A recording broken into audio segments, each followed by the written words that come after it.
하나님 말씀 읽겠습니다. 창세기 15장 1절부터 11절까지입니다. 구약 성경 17쪽.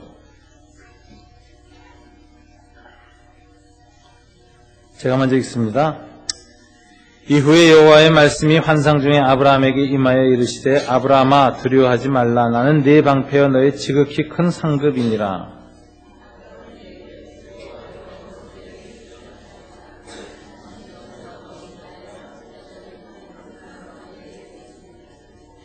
아브라함이 또 이르되 주께서 내게 씨를 주지 아니하셨으니 내 집에서 길린 자가 내 상속자가 될 것이니이다.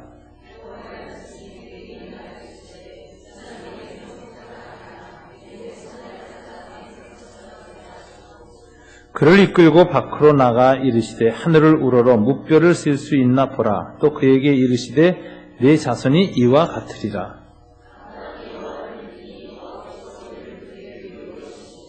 또 그에게 이르시되 나는 이 땅을 네게 주어 소유를 삼게 하려고 너를 갈대아인의 우르에서 이끌어낸 여호와니라.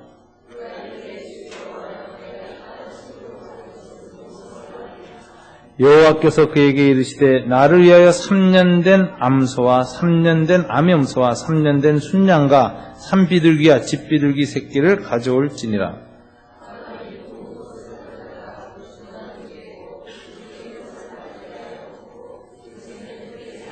다 함께 솔개가 그 사체 위에 내릴 때에는 아브라함이 쫓았더라. 아멘. 기도하겠습니다. 하나님 감사합니다. 오늘 주일 오후 맞이해서 저희들이 예배자로 주님 앞에 서게 하는 은총을 주셔서 감사합니다. 저희 힘으로 이 자리에 서지 않았습니다. 주님 우리 마음과 생각을 주장하셔서 이끌림 받아 이 자리에 섰습니다. 성령이여 역사하여 주시옵소서. 주님께서 오늘 예배를 드리는 이 시간 말씀 받는 시간입니다. 옛 이스라엘 백성이 시내산에서 돌판의 말씀을 받았듯이 우리의 마음판에 주님의 말씀을 새겨넣어 주시옵소서. 주의 뜻대로 살 수 있도록 능력을 주시옵소서. 예수님 이름으로 기도드립니다. 아멘. 보통 나라와 나라 사이에 국제적인 협약을 맺으려고 하면은 그 협약이 조인될 때까지는 이제 많은 시간이 걸립니다. 이번에 한미 FTA도 보니까 약 5년이 넘어서 이제 비준이 되었습니다.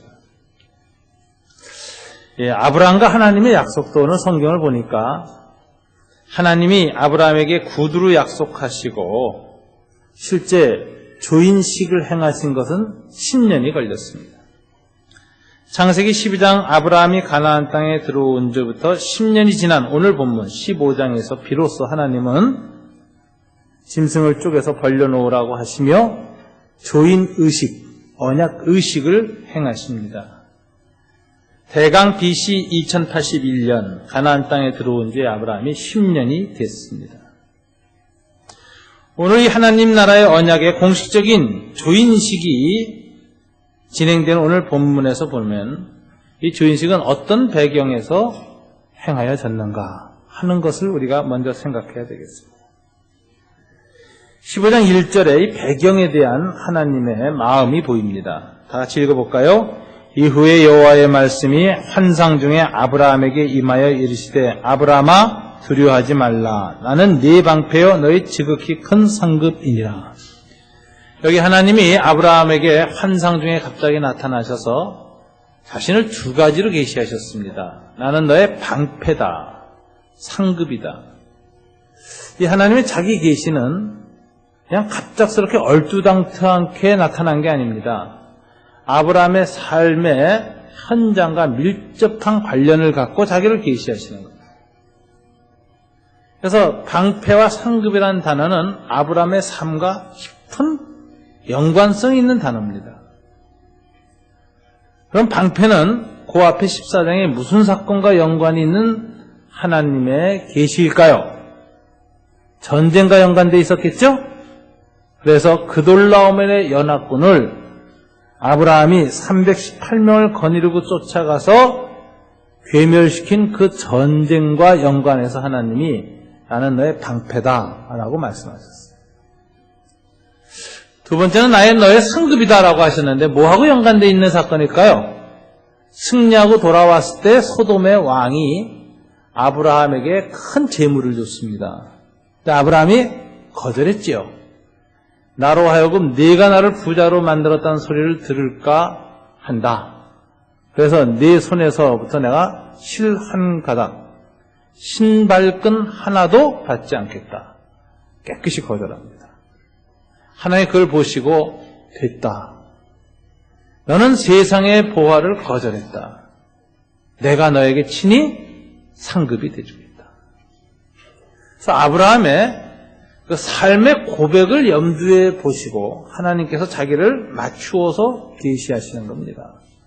하나님의 계시는 여러분의 생활과 연관돼서 들어온다는 사실을 기억하십시오.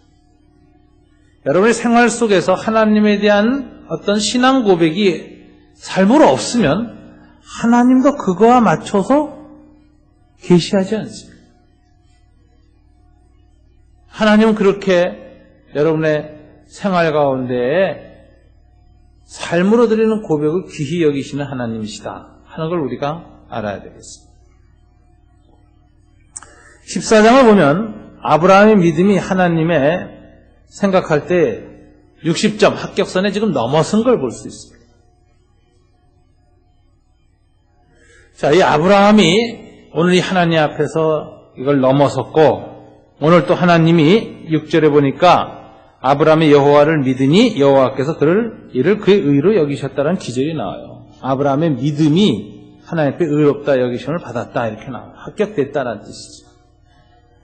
그러면 이 아브라함의 믿음, 하나님이 나는 너의 방패요 상급이다 그러면서 나타나신 이 아브라함의 믿음은 어떻게 형성된 것인가? 이거 한번 생각해 보세요. 아브라함의 노력의 결과였습니까? 아브라함의 의지의 열매입니까? 아브라함이 애써서 이런 믿음을 만들었습니까? 스스로? 아니라는 걸 알 수 있습니다.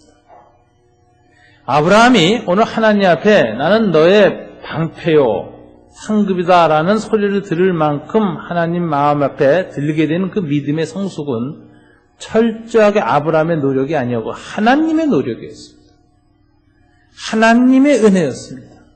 아브라함은 스스로 이룬 게 아닙니다. 아브라함 갈대아 우르를 떠날 때 사도행전에 보면 스테반이 설교할 때 영광 중에 하나님이 나타났다 이렇게 돼 있잖아요. 캄캄한 밤중에 갑자기 하나님이 영광으로 나타났습니다. 빛으로 나타났어요. 이것은 능력의 하나님이에요. 아브라함은 그냥 큰 두려움과 떨림 속에서 영문을 모르고 깨어났고 영광 중에 나타난 하나님에 대해서 자기 아버지 데라한테 얘기를 했더니 데라는 오랫동안 우상을 만들었던 말하자면 갈대아 우르의 무당과 같은 역할을 했던 사람이었기 때문에 이게 심상치 않은 신적 사건이라는 걸 알았어요. 그래서 데라가 이끌고 아브라함을 붙들고 갈대아 우르를 떠납니다. 그래서 하란에 와서 머물러요. 거기까지가 데라가 갈 수 있는 한계였죠. 그래서 데라와 함께 하란에 머물러 있었습니다. 그런데 두 번째 아브라함이 75세 될 때 이번에는 영광으로 나타나지 않고 하나님이 말씀으로 나타났어요. 떠나서 내가 네게 지시할 땅으로 가라. 그래서 하나님을 두 번 체험하죠. 영광의 하나님, 능력의 하나님을 체험하고 두 번째는 말씀으로 대하시는 인격적인 하나님을 체험합니다. 그래서 이 하나님의 이 두 번의 나타남을 통해서 겨우 하나님에 대한 인격적 반응이 시작돼서 순종하여 갈 바를 알지 못하고 하나님의 말씀을 따라서 하란을 떠나서 75세에 가나안 땅에 들어왔습니다. 근데 들어오자마자 그의 믿음이 바닥나는 사건이 생겼습니다. 하나님의 약속의 땅이라는 그 땅에 들어섰는데 기근이 들었어요. 먹고 살 수가 없으니까 약속의 땅이고 하나님의 약속이고 다 내팽개치고 풍요로운 땅 애굽으로 건너갔습니다. 가서는 또 아내 때문에 자기가 죽게 생기니까 두려움에 사로잡혀서 미리 자기 아내를 누이라고 하고 바라오한테 바칩니다. 그래서 목숨을 유지하는 모습인데 이게 아브라함의 믿음 없음, 그의 신앙의 가닥을 보여주는 겁니다. 이런 아브라함에 대해서 하나님은 은혜로 약속을 지키십니다. 아브라함이 공로가 있어서도 아니고 하나님이 아브라함에게 약속을 지킬 만한 어떤 가치나 태도를 보여서가 아니라 전혀 없었는데, 전혀 빵점인데 하나님은 그래도 무한한 약속을 스스로 지키기 위한 은혜를 베푸셨어요. 무한한 은혜를 베푸셔서 일방적으로 하나님의 약속을 지킵니다. 그래서 바로의 집에 큰 재앙을 불러일으켰습니다. 바로가 놀랐습니다. 주변에 물어봤더니 다들 하는 얘기가 저 사라라는 여인이 들어와서 생긴 일입니다. 아브라함을 불러서 물었어요. 이게 무슨 연고냐? 아브라함이 실은 제 아내였습니다. 너는 어떻게 일로 왔느냐? 나는 갈대아 우르에 있었는데 하나님이 나타나서 가라 그래서 온 사람입니다. 바라오가 야 제수에 온 붙었구나 생각하는 거죠. 이거 큰 무당인데 이걸 내 건드렸으니 정말 이 재앙이 터지는구나. 무시무시한 신이 우리 집안을 패는구나. 그래가지고 금은보화 잔뜩 주고 사라까지 줘가지고 도로 내보냅니다. 거기서 아브라함이 겪은 건 오직 하나님이에요. 나는 아무 공로도 없고 아무런 하나님 앞에서 내세울 게 없는데 하나님이 일방적으로 그 약속을 지키신 겁니다. 너를 저주하는 자를 저주하고 너를 축복하는 자를 축복하라는 그 약속을 지키셨습니다. 하나님은 아브라함과 맺었던 신성동맹을 지키셨습니다. 너를 지켜주겠다. 너와 나는 하나다. 너를 저주하는 자는 나를 저주하는 거고 너를 축복하는 자는 나를 축복하는 자고 내가 그에 상응하게 응하겠다. 그 약속이 당대 최고의 제국의 왕실, 이집트의 파라오 왕실 안에서 겪은 겁니다. 하나님은 파라오보다도 바벨론의 어떤 왕들보다도 이집트의 어떤 군주들보다도 가장 위대한 왕이시고 나는 이분의 백성이구나. 내가 그걸 믿지 못하고 이리저리 내 마음대로 살려고 했는데 하나님은 내가 바닥이 났을 때 그의 통치권을 전능하게 드러내셔서 나를 대접받게 하고 인정받게 하고 끌어내셨구나. 가나안 땅으로 돌아오면서 아브라함이 드디어 하나님이 약속을 지키신다는 강한 믿음이 생긴 겁니다. 믿음이 생겨서 나온 첫 번째 행동이 뭐였느냐? 소돔과 고모라로 날아갔던 이 롯이 중근동의 새로운 강자로 떨어온 엘람 왕 그돌라오멜의 연합군에 의해서 포로로 끌려갔다는 소식을 들은 겁니다. 이 엘람이란 도시는 갈대아 우르를 나중에 무너뜨리는 역할을 하는 도시예요. 그래서 아브라함이 나오고 나서 아브라함이 죽을 때쯤에서 갈대아 우르가 완전히 파멸됩니다. 그래서 지금 고대 수메르 토판이 남아있어요. 갈대아 우르가 멸망당하는 날을 슬퍼하는 시가 남아있어요. 이걸 파괴한 사람이 엘람 왕들이에요. 미래에 자기가 나왔던 고향 갈대아 우르 수메르 문명을 파괴할 아모리족 사람들의 왕국인 엘람 왕 그돌라오멜의 연합군. 이게 자기 조카 롯을 잡아갔어요. 전에 같았으면 이 대군에게 아브라함이 감히 싸울 엄두도 못 냈을 거예요. 근데 아브라함 확신이 생겼어요. 하나님이 나와 함께 하신다. 너를 축복하는 자 축복하고 나를 저주하는 자 저주하고 나와 동행하신다. 그래서 아브라함은 나는 핵폭탄이다. 이 확신이 생긴 거예요. 나는 그냥 가기만 해서 하나님이 터지기만 하면 그냥 박살난다 저건다. 그래서 불과 318명의 가병을 거느리고 연합군을 추적을 합니다. 그래서 북쪽 단지방까지 가는 거예요. 서울에서 부산 가는 거리만큼 돼요. 그리고 거기에서 적을 야습했는데 과연 하나님이 그 전쟁에 역사하셔가지고 적들이 이상하게 대패하고 혼비백산 도망가는데 도망가는 놈들이 갈대아 지방, 이 가나안 지방을 지나서 자기네 영역인 다마스커스에서 다시 재결집할 그 장소까지 아브라함은 추격전을 계속해가지고 다마스커스에서 또 깨뜨려요. 그래서 적들이 완전히 괴멸되도록 이렇게 쳐부셨어요. 그 아브라함의 그 318명의 이 대기습 사건은 이거는 아브라함의 믿음이 생겼다는 증거죠. 하나님의 다스림에 대한 이제 신뢰가 생겨서 한 행동이에요. 그래서 아브라함이 승리하고 돌아오니까 이걸 또 누가 확증시켜 주느냐? 살렘왕 멜기세덱이 당시에 대제사장이었는데 나와서 축복하기를 너희 대적을 네 손에 붙이신 지극히 높으신 하나님을 찬송할지로다 했어요. 이 제사장이라서 이 통찰력이 있습니다.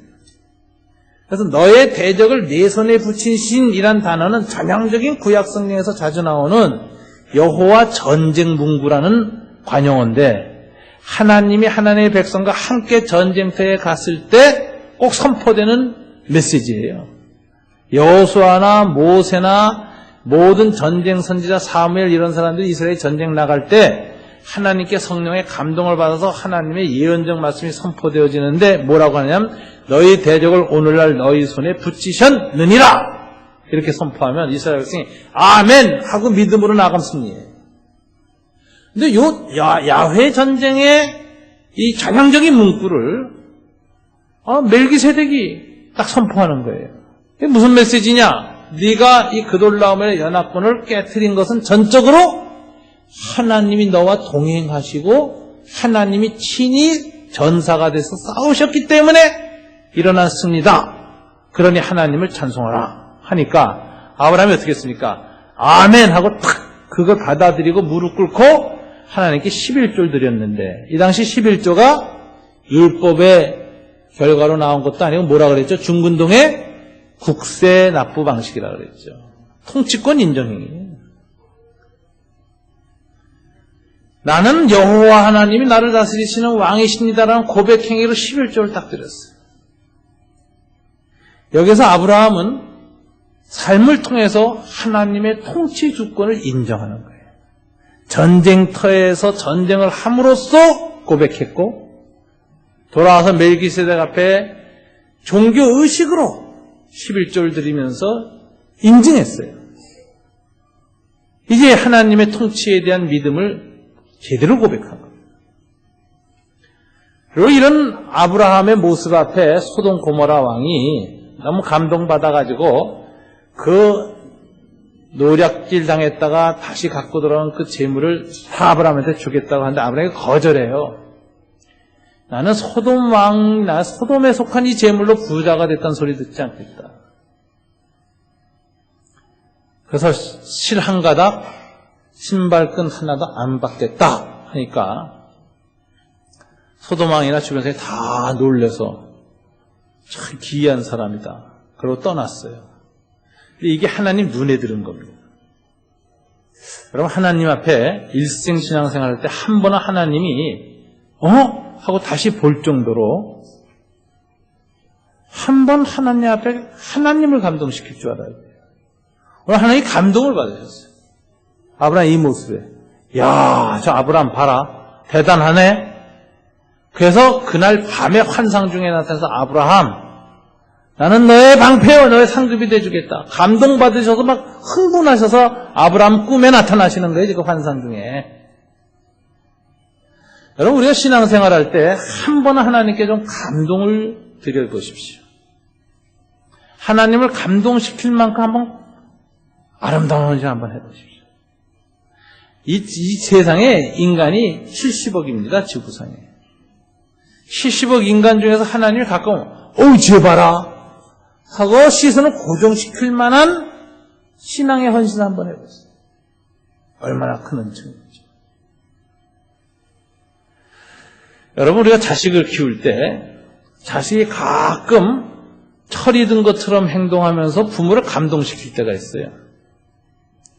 자식이 어느 날 카드를 써왔는데 카드 내용이 너무 감동이 될 때가 있어요. 용돈 줬는데 그걸 정말 안 쓰고 모아뒀다가 애수돈으로 할 수 없는 깜짝한 선물을 갖고 아버지한테 주고 다 쏟아붓는 것 같은 그런 선물을 줄 때도 있어요. 어떤 효행과 효심을 할 때가 있어요. 그럼 아버지는 가슴이 뭉클해집니다. 엄마 아빠는. 그리고 한번 감동을 받아. 야, 얘가 이렇게 하다니. 그러면 재미난 사실은 그렇게 감동을 준 아들은 그 감동을 계속 주느냐? 계속 못 줘요. 그 다음날 또 떼쓰고 또 말 안 듣고 또 콜통부려요. 그리고 자기가 아버지를 감동시켰다는 걸 잊어버려요, 아들은. 근데 이상한 건 아버지입니다. 부모입니다. 부모는 아이가 원 형태로 돌아갔어도 한 번 그렇게 감동을 줬던 걸 평생 안 잊어요. 항상 그 애를 볼 때마다 그때를 생각하는 거예요. 저 자식이 나한테 이런 감동을 준 아들인데. 그래서 그 후에 모든 허물을 항상 이겨나갈 수 있는 힘을, 감동을 통해서 기억 속에 있는 겁니다. 자식은 아버지를 감동시키고 잊어버리지만 감동받은 아버지는 그 단 한 번의 감동을 평생 기억합니다. 똑같은 일이 하나님과도 있어요. 여러분이 언젠가는 한번 성령의 큰 감화와 감동이 있을 때 아멘 하고 그 힘에 입어서 한번 하나님을 감동시키면 헌신과 결단을 내리고 나서 여러분 또 잊어버리고 또 그냥 옛날처럼 살아요. 그런데 한번 하나님은 감동받으면 못 잊으시는 분이에요. 평생 기억해 줍니다. 이게 얼마만큼 큰 은총인가. 인생 중에 한 번은 이것도 저것도 아닌 신앙생활 할 것이 아니라 한 번은 하나님을 감동시킬 만한 신앙적인 결단이 있어요. 깜짝 놀랄 만한 과격한 헌신이 있어요. 이거 하나님 기뻐하시죠. 하나님 아브라함이 이 헌신한 걸 보고 너무너무 감동을 받으셔가지고 나타나셨어요. 아브라함아, 나는 네 방패여 너희 지극히 큰 상급이니라. 이 방패란 단어, 마겐이라는 단어인데요. 잠언서 2장 7절에 보면, 잠언서 2장 7절, 잠언서 2장 7절이요.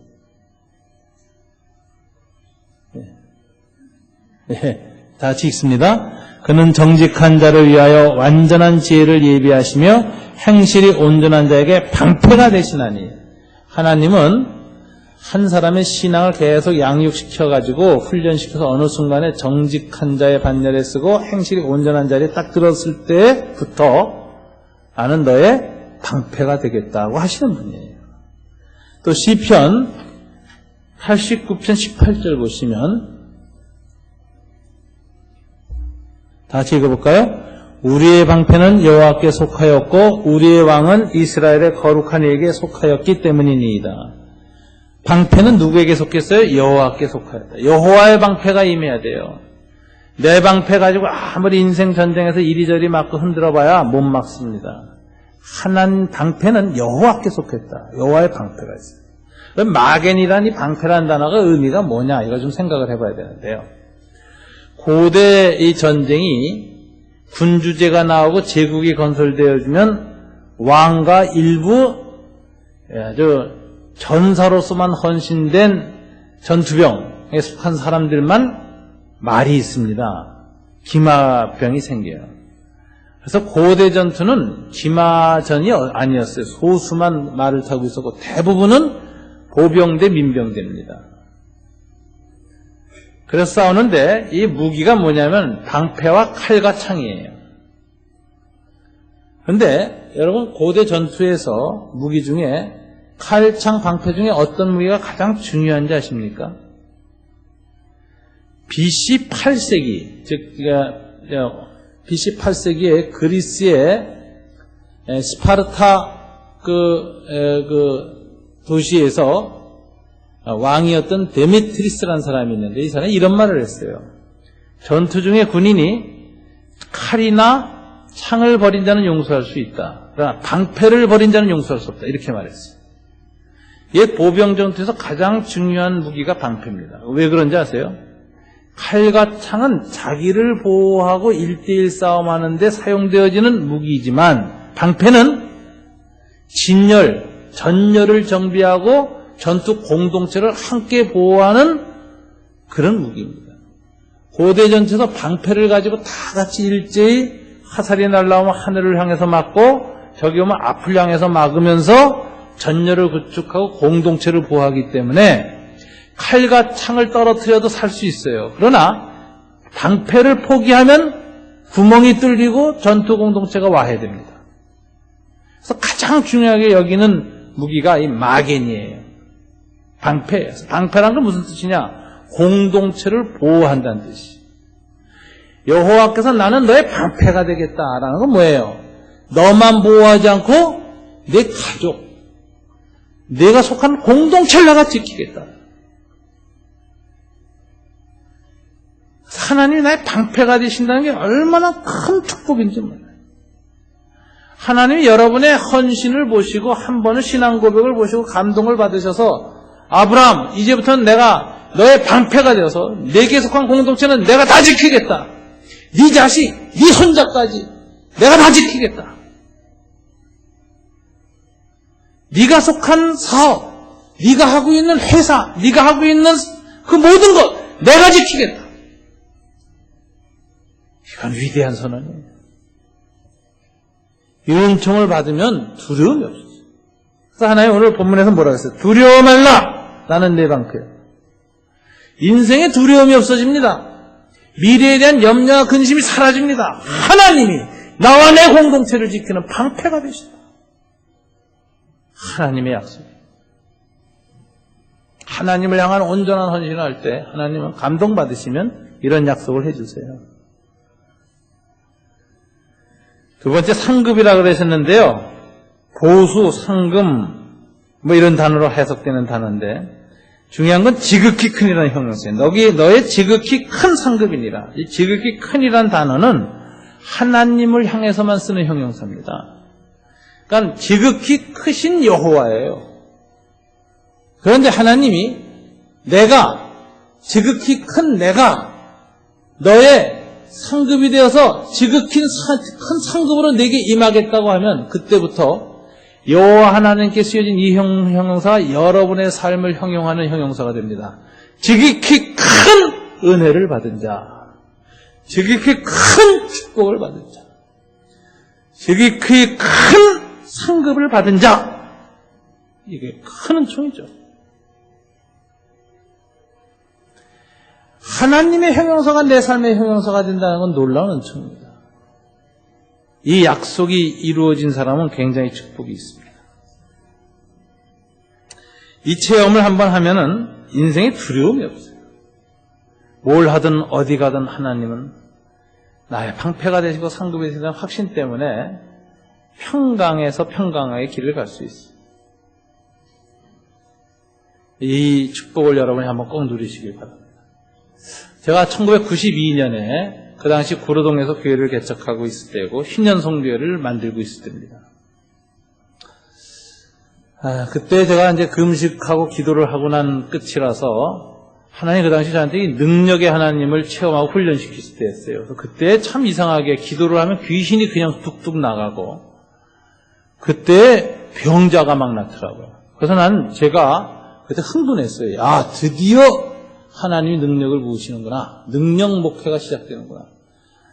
그래가지고 그때 교회를 평촌으로 옮기려고 했어요. 구로동에서 평촌으로. 그 당시 평촌이 신도시 막 생겼을 때거든요. 옮기면 이제 그때부터 난 이제 조영기 목사의 반열도 간다. 얼마나 꿈이 부풀었는지 몰라요. 드디어 하나님의 목회기를 이제 활짝 열었구나. 훈련이 끝났구나. 얼마나 뜨거워지는데 정말 믿음이 막 불같이 솟더라고요. 새빨개지고 새빨개지고. 우리 집사람이 그래요. 그때 설교가 최고 좋았대. 산울기 한 설교, 그때 설교에 비하면 아무것도 아니다. 맨날 그래요.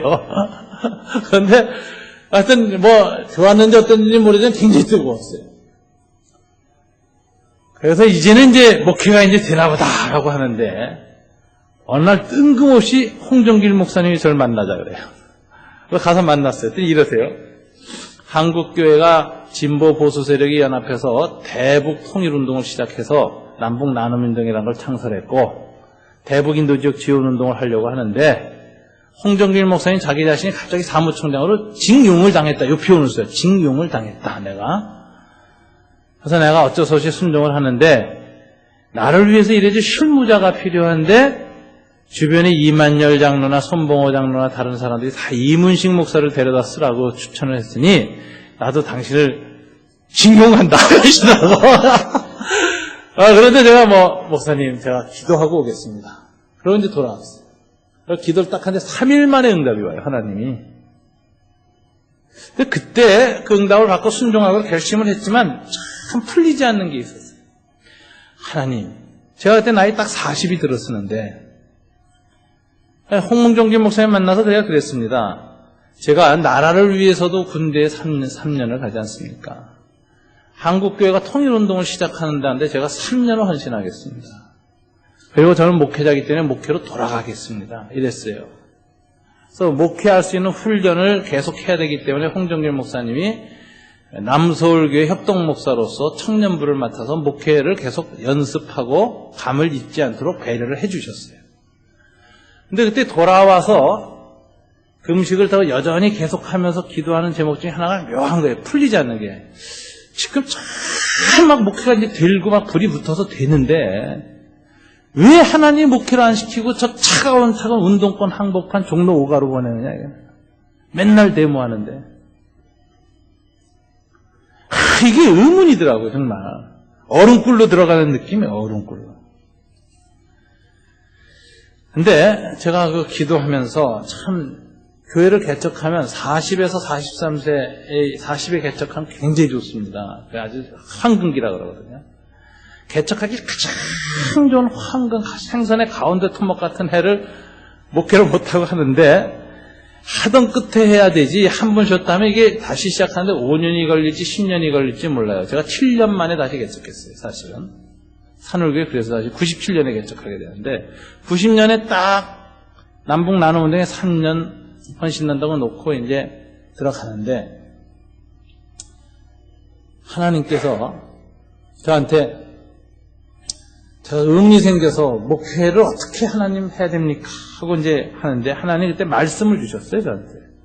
그게 로마서 11장 말씀을 주셨어요. 35절인데 로마서 11장 35절이 이런 내용이에요. 누가 주께 먼저 드려서 갚으심을 받겠느냐. 이 말의 뜻은 아무도 주님께 먼저 드린 사람이 없다 이런 뜻입니다. 사도 바울이 얘기하는 게 로마서에서. 그런 뜻인데 이것이 저한테는 묘하게 와요. 누가 주께 먼저 드려서라는 단어가 오는데 이런 거 이제 히브리어에서는 페셰르 용법이라는 건데 앞뒤 맥락에 상관없이 한 단어나 한 형용사 가지고 다가올 때가 있는 거예요. 먼저 드려서 이게 딱 다가오면서 하나님 이렇게 말씀하시는 거예요. 야, 이 세상에 어느 인간도 먼저 내 마음을 알아서 먼저 드려서 자원해서 헌신한 인간이 없다. 그래서 내가 가끔 나타나서 헌신하라고 얘기하는데 그래도 안 한다. 그래서 저한테 3년을 내 목회를 내려놓고 하나님께 헌신하라는데도 너는 염려하고 근심하고 교회를 갸우뚱거리고 있느냐 이러시는 거죠. 그러면서 누가 주께 먼저 드려서 갚으심을 받겠느냐 하는 뒷기절이 다가오는데 하나님이 갚아준다는 거예요. 내가 갚는다. 저는 그 말씀에 은혜를 받아가지고 헌신을 했어요. 그래서 3년간 남북 나눔운동 헌신하러 갔습니다. 기간이 좀 길어졌지만 가서 하는데 그 마지막에 헌신할 때는 하나님이 나한테 이렇게 위로하시더라고요. 네가 3년으로 헌신하지만 그걸 내가 10배, 100배로 갚아주겠다 그랬어요. 30년, 300년 한 목회로 갚아주겠다 이러시더라고요. 그 약속을 때문에 안심을 하고 갖고 잘 사역을 했습니다. 그러다가 97년에 IMF 나는 해에 이 교회를 개척했어요. 그리고 한 7년인가 8년 지나서 우리 교인이 한 700명 돼 갈 때인데 700명 조금 넘었을 때인데 군포 지역에 있는 아주 큰 교회에서 이 지역에서 그저 옛날에 다 그 밭이고 논이고 할 때 비닐하우스 치고 개척한 목사님의 창립 30주년 감사 예배가 열려서 초청장에 와서 제가 갔습니다. 가서 예배를 드리는 중에 그 교회 주보를 딱 봤더니 30주년 되는 지난해 숫자가 딱 나요. 작년 숫자가. 근데 우리 교회 지난주 주보 숫자하고 똑같았어, 숫자가. 근데 제가 그 순간에 갑자기 하나님이 약속을 이루셨구나 하는 소리를 깨달았어요. 야, 누가 주께 먼저 드려서 갚으심을 받겠네. 하나님이 10배로 갚아주셨구나. 그때 제가 깨달았어요. 그래가지고 남의 교회 30주년 감사예배에 가서 제가 혼자 깊이 감사하고 왔어요. 아마 주체할 수 없는 감사가 쏟아져 나와서 하나님 약속을 지키시고 정말 지극한 은총으로 저를 상급을 주셨습니다. 그 체험을 하니까 참 큰 평안이 있어요. 그래서 주님 앞에 새로운 각오를 쓸 때마다 그 약속이 생각날 때마다 제가 마음에 힘이 됩니다. 그래, 하나님은 헌신만 바로 하고 하나님에 대한 믿음과 신뢰로 바로만 쓰면 내 인생의 내 삶의 공동체의 방패가 되시는 분이요. 그분이 상급이 되시는 분이다. 내가 목회한 산울교회 공동체의 방패이신 하나님, 상급이신 하나님. 체험이 있어요. 그래서 이 기절은 읽을 때마다 저한테는 항상 용기가 되고 힘이 나고 막 마음이 뜨거워져요. 맞습니다, 주님. 아브라함이 이 은총을 받았습니다. 근데 이 은총을 받을 때 아브라함의 이 믿음은 아브라함 노력의 결과가 아니었습니다. 하나님의 은총의 결과였어요. 전적으로 하나님이 만들어준 믿음이에요. 그런데도 볼 것 같으면 2절부터 5절에 보면 아브라함의 믿음이 여전히 부족한 부분이 있어요. 주권에 대한 믿음, 즉 방패와 상급에 대한 믿음은 분명했지만 자식에 대한 믿음은 부족해요, 여전히. 그래서 하나님께 말합니다. 하나님이 내 방패이시고 상급이라는 거 저도 다 믿는데요. 그럼 뭐 합니까? 물려줄 자식이 없는데요. 벌써 10년 됐어요. 주님이 자식 준다는 말 듣고 나온 지. 75세 나왔는데 85세 됐어요. 아직도 아내나 내 몸에는 더 늙어가고 쇠락해 가는데 자식 나올 뭐가 안 보입니다. 그래서 이렇게 말하죠. 우리 집에서 키운 하인 다메섹 사람 엘리에섹을 내가 상속자로 삼을까요? 양자 삼아서 다 물려줄까요? 이래요. 그러니까 하나님이 딱 보니까 이게 하나님의 주권과 통치권에 대한 믿음은 이제 생겼는데 아들을 주겠다, 씨를 주겠다는 믿음이 아직도 안 되는 거예요. 그래서 4절에 보면 하나님 뭐라고 말씀하십니까? 같이 읽어볼까요? 여호와의 말씀이 그에게 임하여 이르시되 그 사람이 내 상속자가 아니라 내 몸에서 날짜가 내 상속자가 되리라 하시고. 그래도 믿음이 보잘것없어요. 신뢰가 안 와요, 아브라함이. 그러니까 아브라함의 믿음을 더 강화시켜주기 위해서 시청각 교육을 시키는 게 5절입니다. 다 같이 읽어볼까요? 그를 이끌고 밖으로 나가 이르시되 하늘을 우러러 묵별을 셀 수 있나 보라. 또 그에게 이르시되 내 자손이 이와 같으리라. 중근동의 밤하늘은 아름답습니다. 칠흑 같은 어둠 속에 별들은 찬란히 얼마나 많이 빛나는지 몰라요.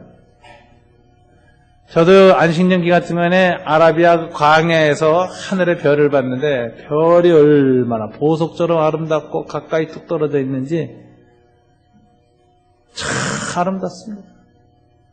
그 묵별을 세보라 그랬어요. 하나님은 자연세계를 통해서 묵별을 세는 과정을 통해서 아브라함에게 믿음을 허락해 줍니다. 셀 수 있나? 못 셉니다. 그렇게 못 셀 정도의 엄청난 많은 후손을 내 자손에게 줄 것이다. 켈빈은 자연은 하나님의 보이지 않는 잉크로 쓴 성경이라 그랬어요. 보이지 않는 잉크로 쓴 성경. 그래서 자연을 가까이 하면 믿음이 자랍니다. 그래서 동양에서는 자연을 가까이 하면 호연지기가 생긴다 그랬어요. 대장부에 기운이 생겨요. 작은 이해관계에 의해 가지고 일이 일비하는 그런 소인배가 되지 않고 호연지기가 생긴다 그래요. 그런데 이게 신앙적으로 말하면은 자연을 가까이 하면 호연지신 신앙이 생겨요. 여러분, 인간이 농경민이 되고 촌락과 도시 생활을 하면 뭐가 크게 보이냐면 하나님이 크게 보이지 않고 인간이 크게 보여요. 인간이 만진 도로가 커 보이고 인간이 만든 성읍과 궁전이 커 보이고 인간이 만든 자동차가 커 보이고 인간이 만든 빌딩이 커 보여요. 하나님이 안 보여요. 그래서 인간의 전능성이 인간의 마음에 각인데요. 도시 문명이라는 게 그런 거예요. 근데 자연에서 유목민 생활을 하면요. 천둥번개가 치면 말이죠. 자연에 나타난 하나님의 권능과 이게 너무 크고 강해요. 그래서 인간이 깊이 왜소해지고 겸비해지고 자연의 거대함 앞에서 인간은 너무 작은 존재라는 걸 깊이 깨닫게 됩니다. 그래서 유목민족 삶이 신앙생활하는 데는 훨씬 가까워요. 그래서 유목민적인 삶을 살던 사람들에게는 단일신론 혹은 유일신론이 생겨요. 모노데이즘이 생기고 농경에 가서 도시 문명에 산 사람들은 다 다신론으로 빠지고 우상숭배를 해요. 이게 아주 그 종교사의 특징이거든요. 아브라함도 하나님이 유목민으로 불러냅니다. 갈대아우르에서. 그래서 천지 자연을 통해서 하나님의 전능함을 보게 하는 거예요.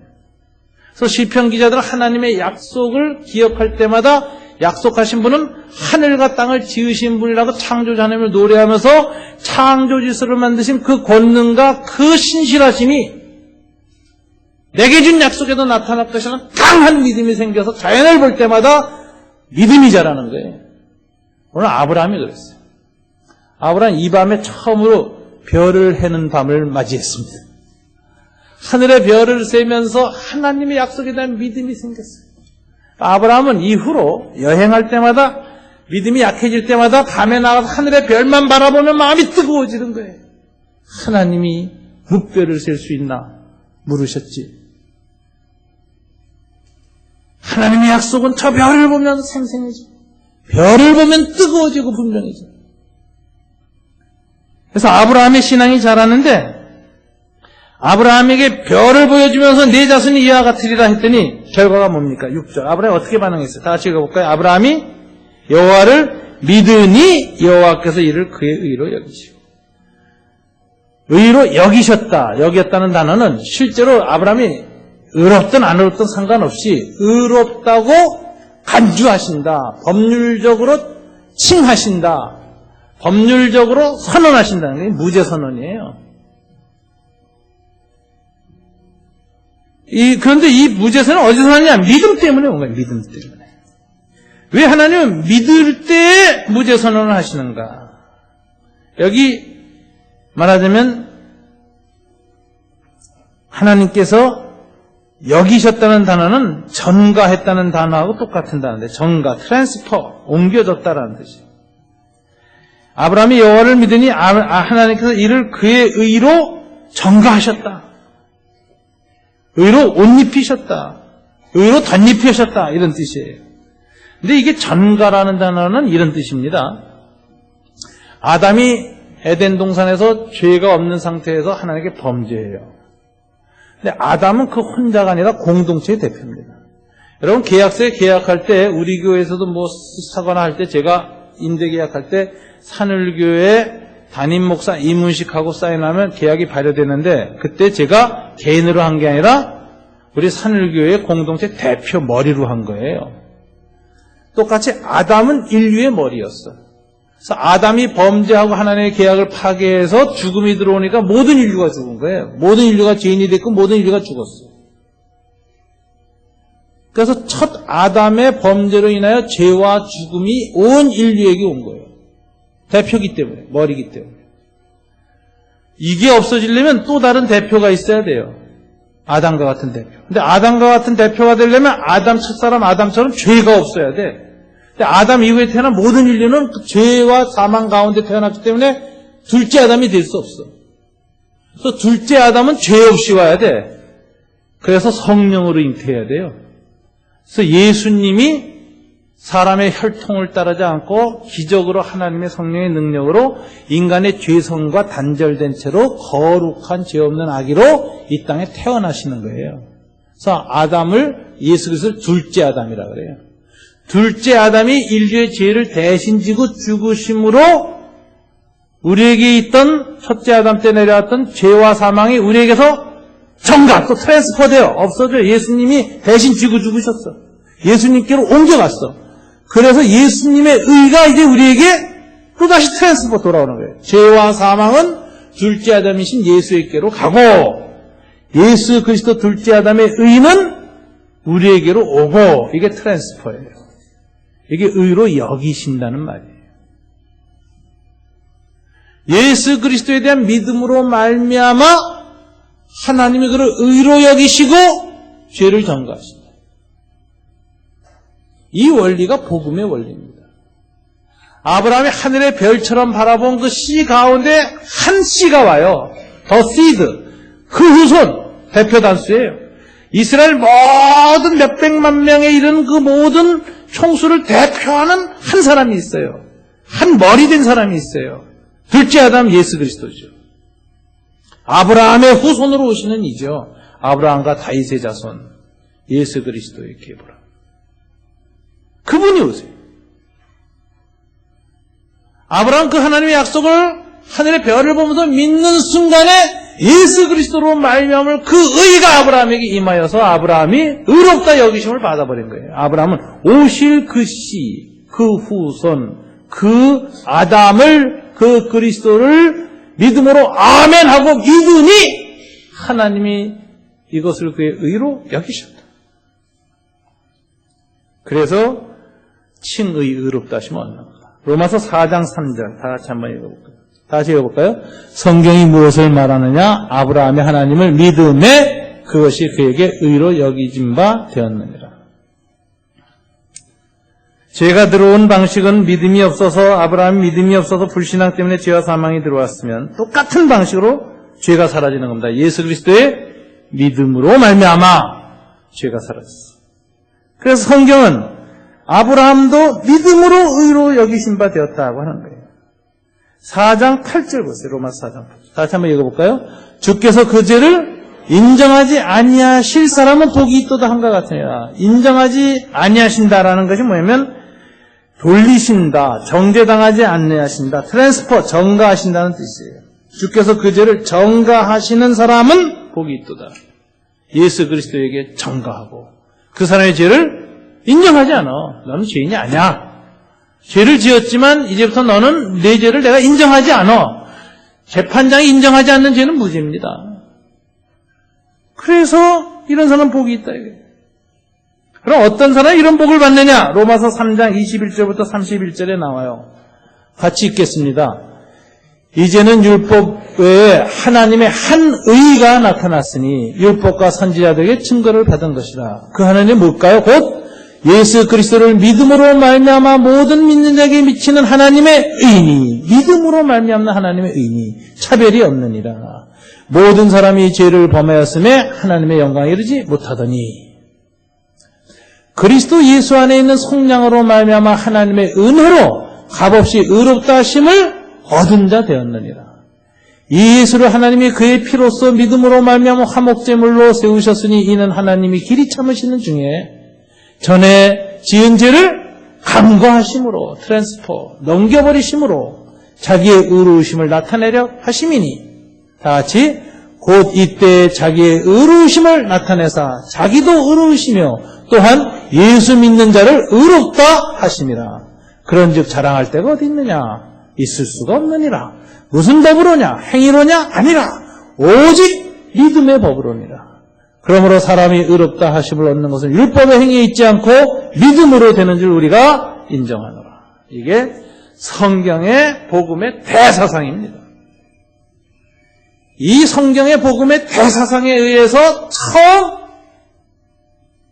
하늘의 별을 바라보면서 오실 메시아를 믿은 아브라함은 하나님의 후손에 대한 그 약속을 믿음으로 의롭다 하심을 받았다. 그러니 이 믿을 수 있는 믿음을 일으키신 분도 하나님이시요. 이 믿음의 성숙을 통해서 하나님의 자손에 대한 약속을 또다시 믿음으로써 의롭다 하심을 얻게 하신 분도 하나님이시죠. 전적으로 하나님이 아브라함의 믿음을 일으키셨지. 아브라함의 육신적인 노력과 수양과 공로와 애씀으로 아브라함의 도덕적 의지로 종교적 열심으로 의롭다함을 받은 게 아닙니다. 오직 율법의 행위에 있지 아니하고 인간적인 노력이나 공로에 있지 아니하고 오직 하나님의 약속을 아멘 하고 믿는 순간에 의롭다 하심을 받았다. 여러분, 저희들이 이처럼 하나님에 대한 믿음이 자라갈 때 하나님은 삶 속에서 그 믿음을 고백할 때 여러분의 방패가 되시고 상급이 되십니다. 여러분, 이 선언이 한번 임하면요 인생 끝난 거예요. 편안히 사세요. 하나님 보호하십니다. 늘 평안할 건 아니죠. 방패라는 건 환난도 온다는 거죠. 화살도 오고 적도 오고 도끼도 내리쳐지만 하나님이 다 막으신다. 여러분 자녀들도 일생을 살면서 온갖 고난과 환난 별별일 다 겪겠지만 그래도 하나님이 방패가 되신다. 얼마나 축복입니다. 세상에 하는 일 애쓰고 상급을 못 얻고 열매 못 얻는 허망한 인생이 너무 많아요. 애를 쓰고 애를 썼는데 열매 없는 사람. 하나님이 때가 돼서 상급이 내주시는데 지극히 크게 내가 노력한 것보다 감당할 수 없는 크기로 하나님이 보너스를 주실 때 그 인생은 복된 인생이죠. 그런 인생이 되고 하나님이 의롭다 여겨주신 인생이 되어서 끝나면 하나님 그 다음에 계약 체결할 준비를 하라. 그래서 의식 준비를 합니다. 아브라함 오늘 짐승을 쪼개고 하나님 임재가 임할 때 기다리고 있습니다. 하나님은 조인식하기 전에 신앙의 내용을 이렇게 만들어주시고 그리고 의롭다 선언하시고 하나님의 약속에 들어갈 수 있는 정결함을 허락하시고 그리고 조인식을 행하시는 거죠. 저와 여러분의 삶 속에 하나님을 한번 감동시킬 만한 믿음의 성장, 믿음의 성숙의 열매를 드러내시고 고백을 하십시오. 삶으로. 하나님 한번 여러분 보시면 그때부터 하나님 여러분의 방패가 되시고 상급이 되시고 그리고 여러분을 의롭다 하십니다. 이 아브라함의 은혜가 여러분 삶 가운데 임하기를 주님 이름으로 축원합니다.